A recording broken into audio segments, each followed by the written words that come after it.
Y es el momento ahora de poner la lupa y hacer foco en los desafíos que tiene el sector agropecuario, pero también en las oportunidades, ¿no? En este contexto mundial. Y para eso nadie mejor que Marcelo Elizondo. Marcelo Elizondo es presidente del Comité Argentino en la International Chamber of Commerce. Es especialista en negocios internacionales, dirige el Comité de Economía Internacional en el Consejo Argentino para las Relaciones Internacionales y es director de la Maestría en Dirección Estratégico-Tecnológica en el ITBA. Desde el año 2010 dirige la consultora DNI, ha escrito 3 libros y acumula 20 años de experiencia como conferencista.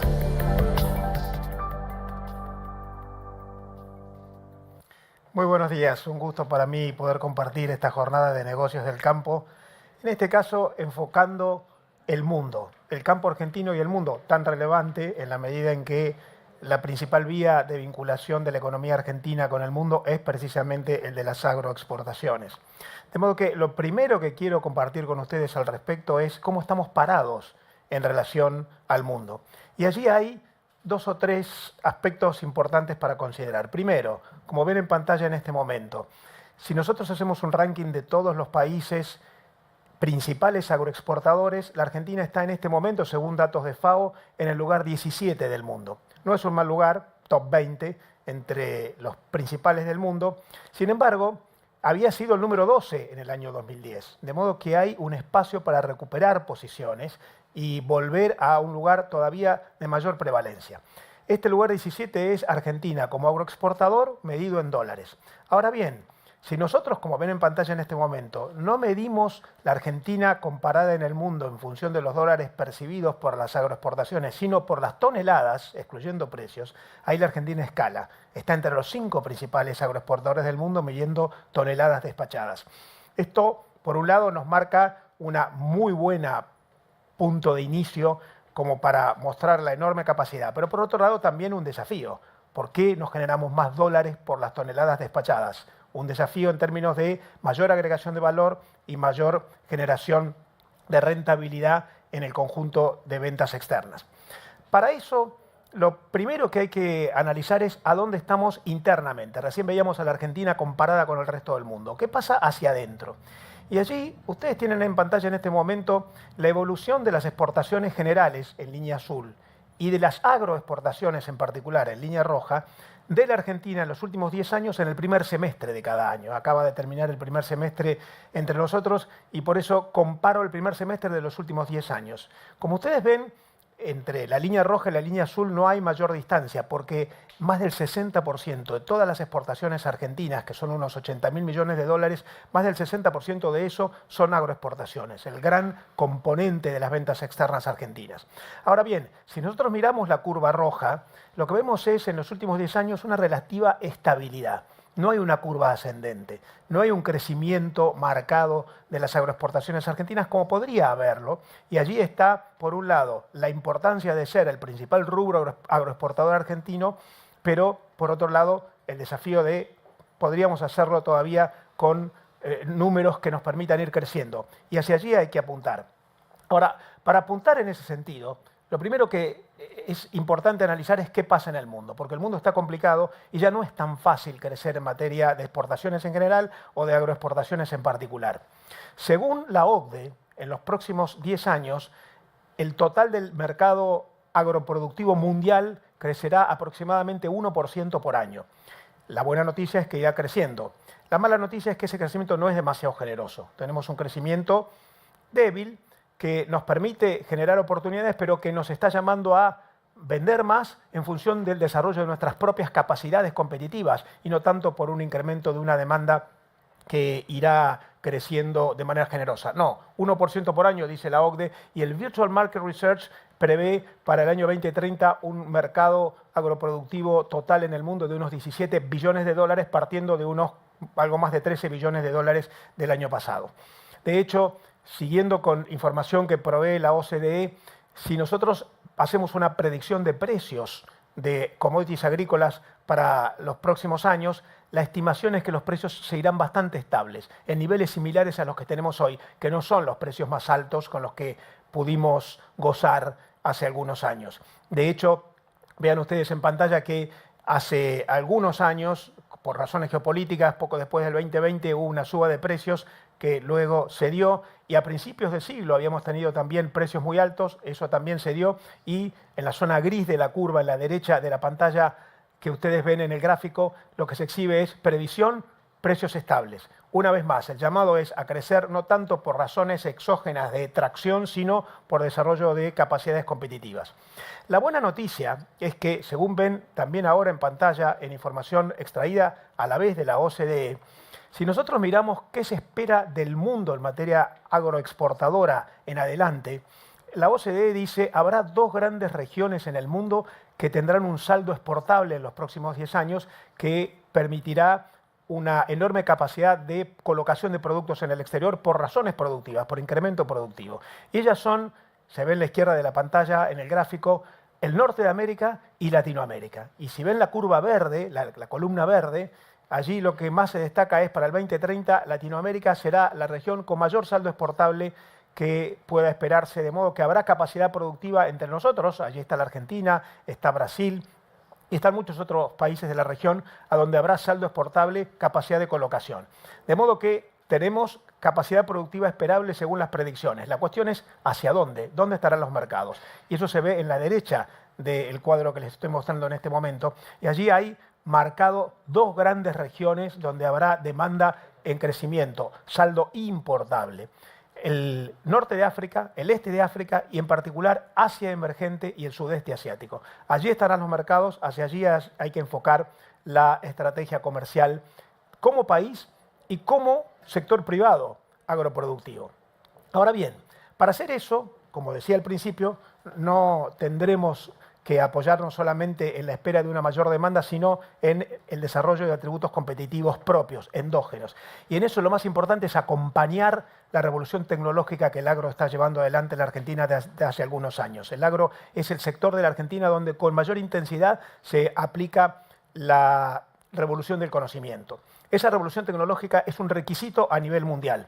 Y se los pongo como ejemplo en los gráficos que ven ustedes en pantalla en este momento de la EOS Data Analytics. En la izquierda, en columnas amarillas, lo que se prevé que crecerá lo que se llama la agricultura digital en el mundo. Enorme crecimiento con una previsión de más de 41 billones de dólares del mercado de agricultura digital para el año 2030. Esto quiere decir mayor incremento de la tecnología en el proceso productivo, de distribución, de comercialización y de exportación. Como ustedes saben, la agroproducción es cada vez más tecnológica. Ha dejado de ser producción primaria y ha pasado a ser producción con altísimo valor en todo el proceso de producción y comercialización. En las columnas verdes del gráfico que me acompaña, lo que se ve es el crecimiento, pero además desagregado en 3 grandes rubros, que son el hardware, tecnología de alta calificación, el software y los servicios. Esto marca que servicios incorporados en los productos son cada vez más demandados para tener éxito en ese agro que hacia el mundo lleva la producción basada en satélites, drones, big data, blockchain, maquinaria agrícola de altísima calificación, ingeniería genética, agricultura de precisión.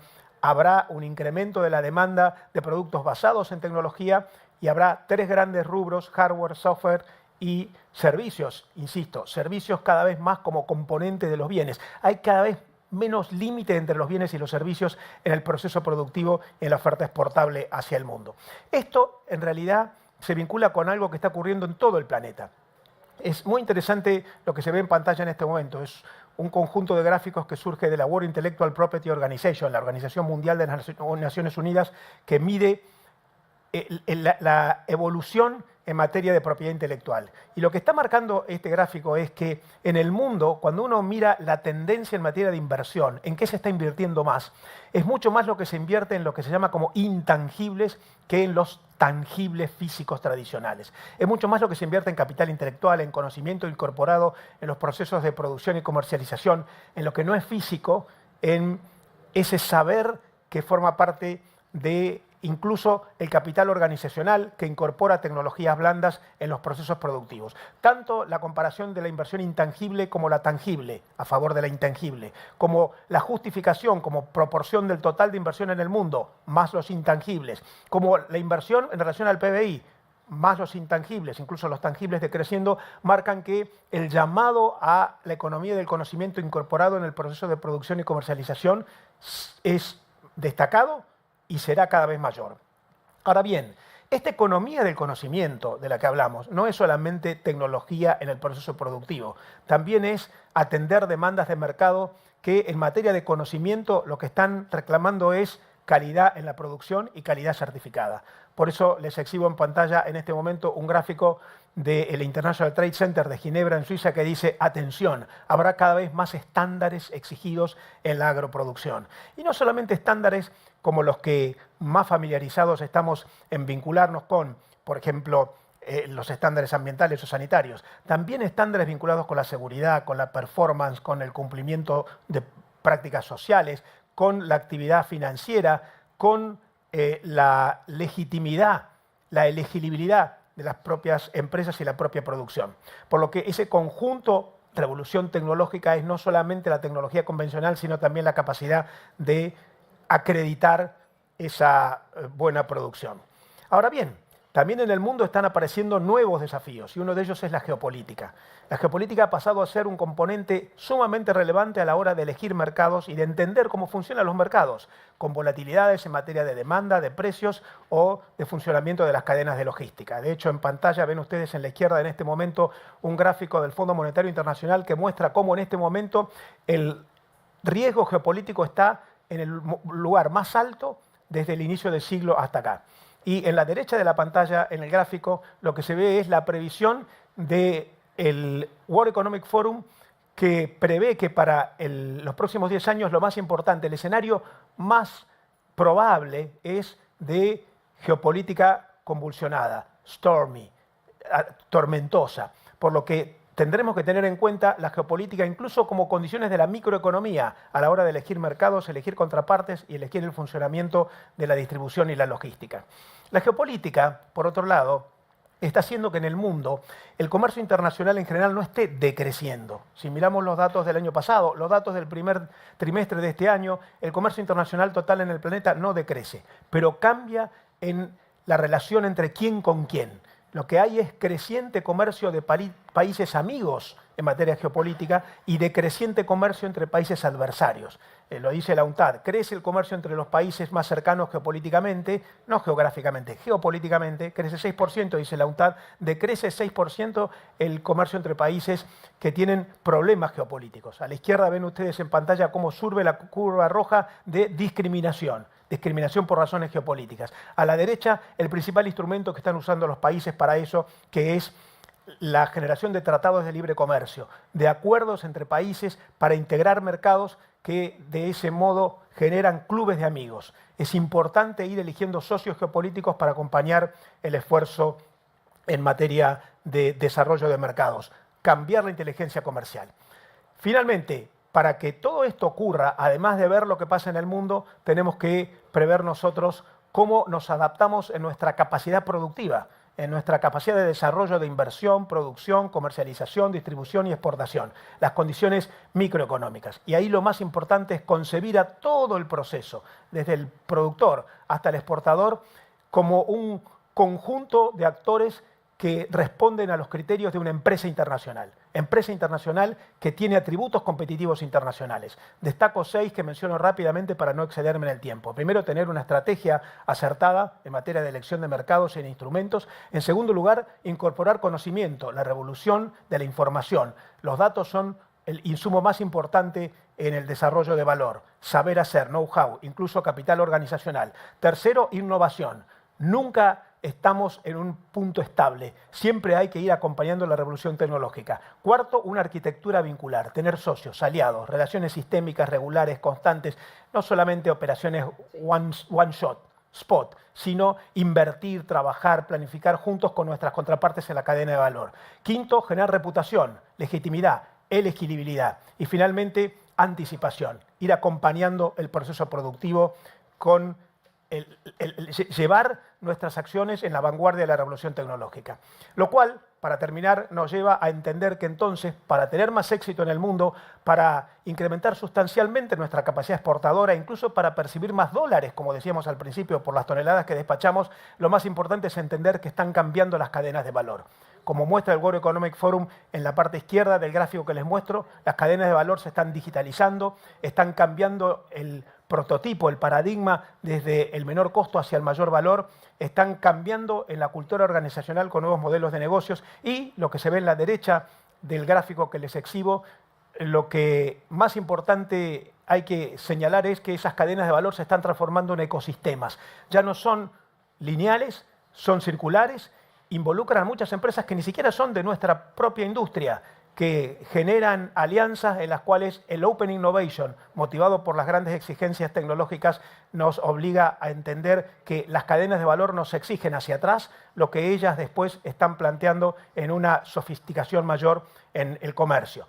Grandes oportunidades para la Argentina, que ya viene en marcha, grandes desafíos por un mundo complejo y la Argentina tiene grandes chances de transformarse así una vez más en los próximos años en uno de los grandes actores en esta materia. Muchas gracias.